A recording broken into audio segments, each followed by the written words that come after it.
ನಮಸ್ಕಾರ ಎಲ್ರಿಗೂ. ಇವತ್ತೊಂದು ಪುಸ್ತಕವನ್ನು ನಿಮಗೆ ಪರಿಚಯ ಮಾಡ್ಕೊಳ್ಳಿ ಬಂದಿದ್ದೇನೆ. ಅದುವೇ ಪುರುಷವಾದ ವಿಮರ್ಶೆ. ರಾಮಕೃಷ್ಣ ಎನ್ನವರು ಬರೆದಿರುವಂತಹ ಈ ಪುಸ್ತಕವನ್ನ ಕದಂಬ ಪ್ರಕಾಶನದಿಂದ ಇದನ್ನು ಪ್ರಕಟಿಸಲಾಗಿದೆ. ಈ ಪುಸ್ತಕದ ವಿಶೇಷ ಏನಪ್ಪಾ ಅಂತಂದ್ರೆ, ಈ ಹೆಣ್ಣು ಮಕ್ಕಳ ಮೇಲೆ, ಮಹಿಳೆಯರ ಮೇಲೆ ಸಾಕಷ್ಟು ದೌರ್ಜನ್ಯಗಳು ಅಥವಾ ಶೋಷಣೆಗಳು ಆಗ್ತಾರನ್ನ ನಾವು ನೋಡಿರ್ತೀವಿ. ಅದರ ವಿರುದ್ಧ ಧ್ವನಿ ಎತ್ತುವಂತಹ ಹಲವಾರು ಕಥೆ, ಕಾದಂಬರಿಗಳು, ಪುಸ್ತಕಗಳು ಕೂಡ ಬಂದಿವೆ. ಹಾಗೆ ಈ ಗಂಡು ಮಕ್ಕಳ ಮೇಲೆ ಆಗುವಂತಹ ದೌರ್ಜನ್ಯಗಳಿರ್ಬೋದು, ಅವನ ಮೇಲೆ ಆಗುವಂತಹ ಮೋಸಗಳಿರ್ಬೋದು, ಅಂತಹ ಒಂದು ವಿಷಯವನ್ನು ಇಟ್ಕೊಂಡು ತಂದಿರುವಂತಹ ಪುಸ್ತಕವೇ ಈ ಪುರುಷವಾದ ವಿಮರ್ಶೆ. ಇದರಲ್ಲಿ ಒಟ್ಟು 4 ಕಥೆಗಳು, 2 ಲೇಖನಗಳಿವೆ.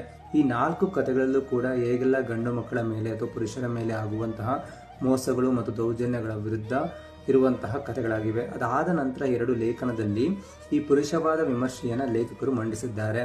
ಇಲ್ಲಿ ಅವರ ಪ್ರಾಮಾಣಿಕತೆಯ ಬರಹ ನನಗೆ ತುಂಬ ಇಷ್ಟ ಆಯಿತು. ಅಂದರೆ ಅವರ ವೈಯಕ್ತಿಕ ನಿಲುವುಗಳನ್ನು ಕೂಡ ಮಂಡಿಸುತ್ತಾ, ಜೊತೆಗೆ ಕೆಲವೊಂದು ಉದಾಹರಣೆಯಾಗಿ ನಾವು ಕಂಡಿರುವಂತಹ ಅಥವಾ ನಾವು ನೋಡಿರುವಂತಹ ವಿಷಯಗಳನ್ನು ಅಲ್ಲಿ ಪ್ರಸ್ತಾಪ ಮಾಡುತ್ತಾ ತುಂಬ ಅಚ್ಚುಕಟ್ಟಾಗಿ ಈ ಲೇಖವನ್ನು ಬರೆದು ಮುಗಿಸಿದ್ದಾರೆ ಅಂತಲೇ ಹೇಳ್ಬೋದು. ಅಷ್ಟು ಚೆನ್ನಾಗಿ ನಿಮಗೆ ಪುರುಷವಾದ ವಿಮರ್ಶೆ ಮನ ಮುಟ್ಟುತ್ತೆ. ಈ ಒಂದು ಟಾಪಿಕ್ ಮೇಲೆ ಯಾರಿಗೆಲ್ಲ ಇಂಟ್ರೆಸ್ಟ್ ಇದೆ, ಅಂದರೆ ಈ ಟಾಪಿಕ್ನ ಯಾರೆಲ್ಲ ಓದೋಕ್ಕೆ ಬಯಸ್ತೀರಿ, ದಯವಿಟ್ಟು ಕೂಡ ಈ ಪುಸ್ತಕವನ್ನು ಕೊಂಡು ಓದ್ಬೋದು ಅಂತ ನಾನು ಹೇಳ್ತೀನಿ. ನಮಸ್ಕಾರ ಎಲ್ರಿಗೂ.